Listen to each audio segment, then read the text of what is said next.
নীতি এবং rules of procedure মেনে চলি এবং আমরা সংসদীয় ভাষায় যদি বক্তব্য রাখি তাহলে নিশ্চয়ই সংসদ কার্যকর হতে পারে। মাননীয় স্পিকার, 4.5 বছর ধরে বিএনপি ক্ষমতায় নেই, কিন্তু আমরা সরকারে থাকতে আমাদের বিরুদ্ধে নানা রকম অপপ্রচার হয়েছে। এখনো আমাদের বিরুদ্ধে নানা রকম অপপ্রচার চালানো হচ্ছে। আপনারা দেখেছেন, আমরা সরকারে না থাকলেও দেশের কি অবস্থা আপনারা সেটা দেখেছেন। আমরা সরকারে থাকলে দেশের কি অবস্থা হয় সেটাও আপনারা দেখছেন। আমরা যে কয় বছর দেশে সরকারে ছিলাম, আমরা অত্যন্ত সততা আন্তরিকতার সঙ্গে দেশের জন্য মানুষের জন্য কাজ করেছি, দায়িত্ব পালন করেছি মাননীয় স্পিকার। কিন্তু আজ দেশের কি অবস্থা, তার আগে আমি আরেকটু বলবো।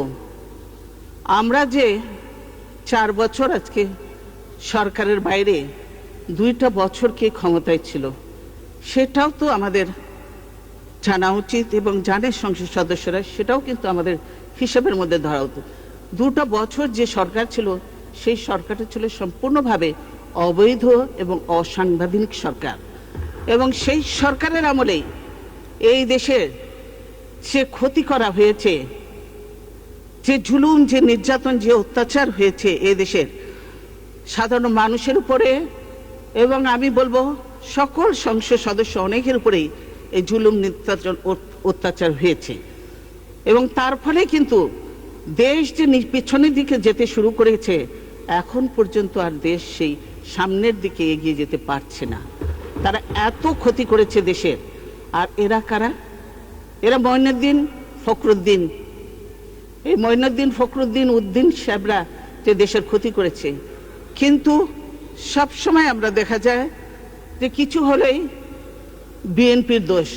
জোট সরকারের আমলে এই দেশের এই হয়েছে ওই হয়েছে। দ্রব্যমূল্যের কথাই যদি ধরা যায়, যে আমাদের সময় আমরা রেখে এসেছি মোটা চাল 16 থেকে 17 টাকা কেজি, আর এখানে ফখরুদ্দিন মঈনুদ্দিন আমলে 40 টাকা কেজি হয়েছে। 40 টাকা কেজি হয়েছে, আর অন্য চাল আরো দাম বেড়েছে। তেল, লবণ সব কিছুর দাম আমরা দিতে পারবো যে কত দাম বেড়েছে। কিন্তু সেটা ফখরুদ্দিন মঈনুদ্দিনের যত সব জঞ্জাল বিএনপির ঘাড়ে চাপানো হয়। মাননীয় স্পিকার, এটা নিঃসন্দেহে অত্যন্ত দুঃখজনক। কেন ফখরুদ্দিন মঈনুদ্দিনের জঞ্জাল বিএনপির ঘাড়ে চাপানো হয়? কেন আপনারা বলতে চান না ফখরুদ্দিন মঈনুদ্দিন সে অপরাধ করেছে? এই ফখরুদ্দিন মঈনুদ্দিনকে কি তারা আপনারা স্বীকার করে নিতে চান, এই অবৈধ সরকারকে? কারণ ফখরুদ্দিন মঈনুদ্দিন যখন ক্ষমতায় আসলো, কিভাবে ক্ষমতায় আসলো আপনারা দেখেছেন, এবং সেটা ছিল সম্পূর্ণ অবৈধ এবং অসাংবিধানিক। কিন্তু আপনারা বললেন যে আপনাদের আন্দোলনের ফসল ফখরুদ্দিন মঈনুদ্দিন, এবং তাকে আপনারা স্বাগত জানালেন। তাকে স্বাগত জানালেন, তার সেই শপথ অনুষ্ঠানে যোগদান করলেন। কিন্তু ফখরুদ্দিন কোন ধারা বলে, সংবিধানের কোন ধারা বলে এই যে তত্ত্বাবধায়ক সরকারের প্রধান হয়েছেন? তিনি তো হতে পারেন না, কিন্তু তিনি হয়েছেন। 2টা বছর তারা এদেশের মানুষের কি সর্বনাশ করেছে আপনারা দেখেছেন। দেশের মানুষ আজ কেমন আছে আপনি নিশ্চয়ই জানেন। আপনি এলাকায় যান, আপনি একজন প্রবীণ রাজনীতিবিদ, বারবার আপনি সংসদ সদস্য হয়েছেন, কাজে আপনি জানেন। আমাদের প্রত্যেকেরই চিন্তা, সংসদ সদস্য যারা আছেন তাদের চিন্তা দেশের মানুষ, এলাকার মানুষ কি চায়, কেমন আছে, সেগুলি নিয়ে তাদের সমস্যাগুলির সমাধান করা। কিন্তু দেশের মানুষের আজকে সবচেয়ে বড় যে কষ্টটা, সেটা হলো দ্রব্যমূল্য। চাউলের কেজি যদি 50 টাকার উপরে হয়, ডাল যদি 110 টাকা হয়ে যায়, তেল 110 টাকা, প্রতিটি জিনিসের দাম বেশি, মানুষের ক্রয় ক্ষমতার বাইরে। কিন্তু মানুষের আয় তো বাড়েনি মাননীয় স্পিকার। আর এছাড়াও মানুষের কোনো কাজ নেই। আজকে দেশে দেখেন কোনো কাজ নেই, কোনো উন্নয়ন হচ্ছে না। এবং এটা আমরা শুধু নয়, আপনাদের অ্যালায়েন্সে যারা আছে তারাও কিন্তু বলছে দেশে কোনো উন্নয়ন হচ্ছে না, রাস্তাঘাটের যে দুরবস্থা। এই অবস্থা কেন? কেন উন্নয়ন হচ্ছে না? উন্নয়ন যদি না হয় তাহলে এই দেশ তো শেষ হয়ে যাবে।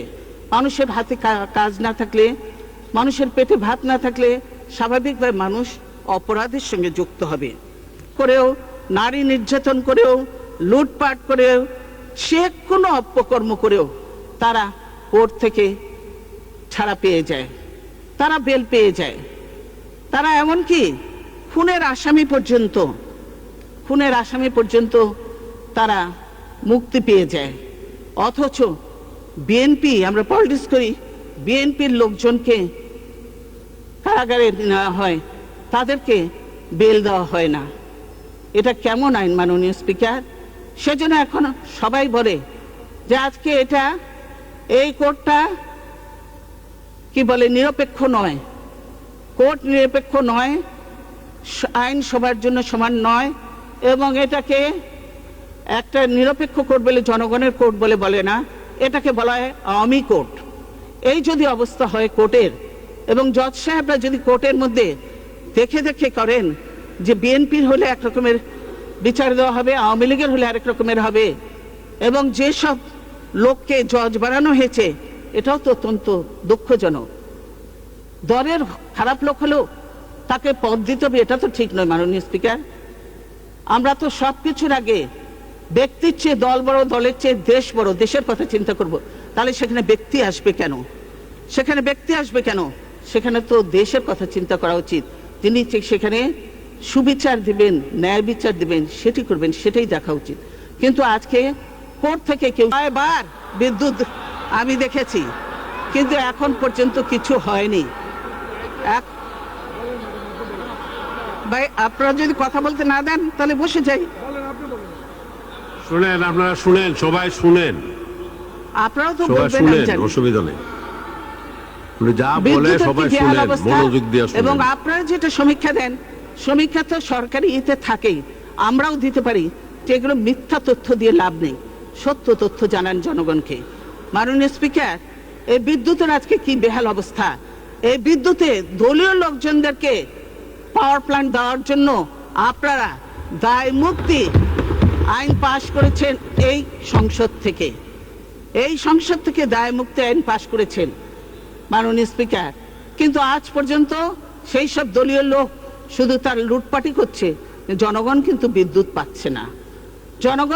পাচ্ছে না।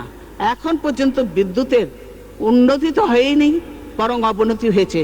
অথচ অনেকগুলো পাওয়ার প্ল্যান্ট দিয়েছেন এবং এত চড়া দামে দিয়েছেন যে এই দামে মানুষ বিদ্যুৎ কিনে কোনো কিছু, গৃহস্থালিতে মানুষ বিদ্যুৎ ব্যবহার করতে পারবে না, শিল্প কলকারখানায় বা কোনোখানেই মানুষ বিদ্যুৎ ব্যবহার করতে পারবে না।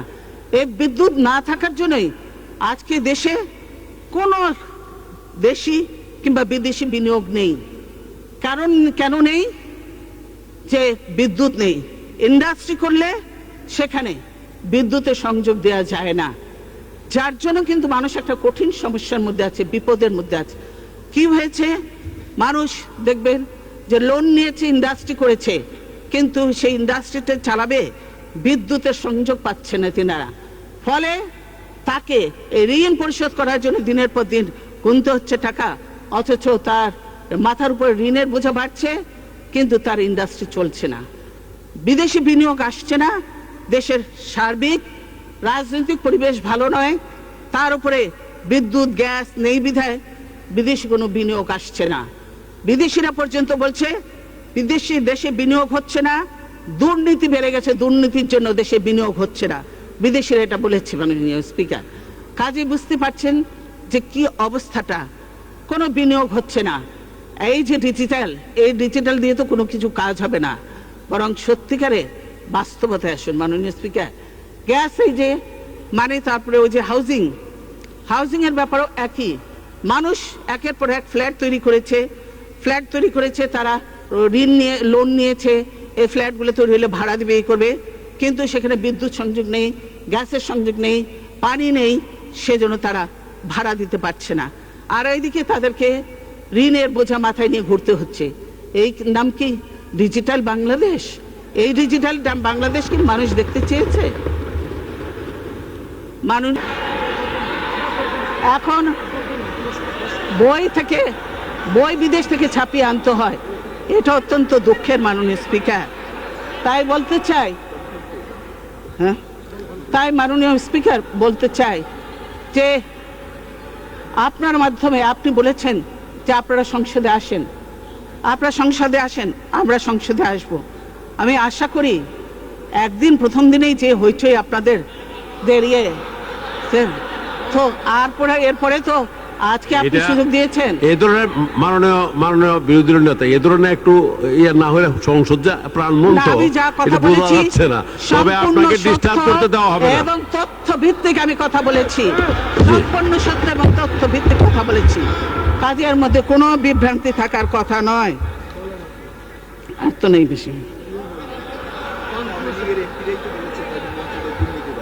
মাননীয় স্পিকার, কি হয়েছে? না, আসান পূর্বে আবার।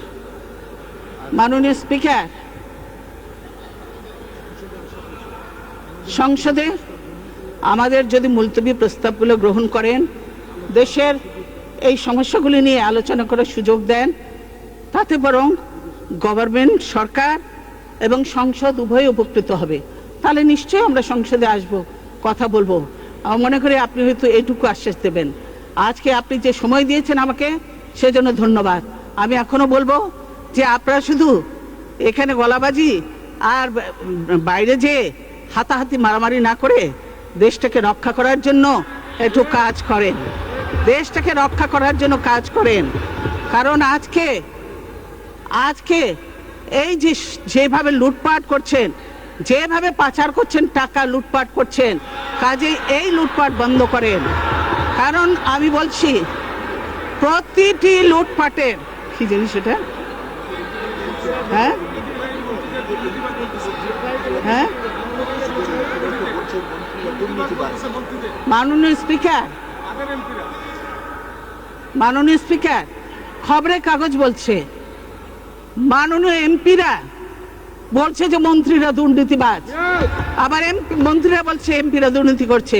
আপনাদের দলের লোকই তো দুর্নীতির কথা বলছে এবং দুর্নীতি হচ্ছে, পদে দুর্নীতি হচ্ছে, সংসদীয় কমিটিও বলছে। কাজে দুর্নীতি বন্ধ করেন, লুটপাট বন্ধ করেন।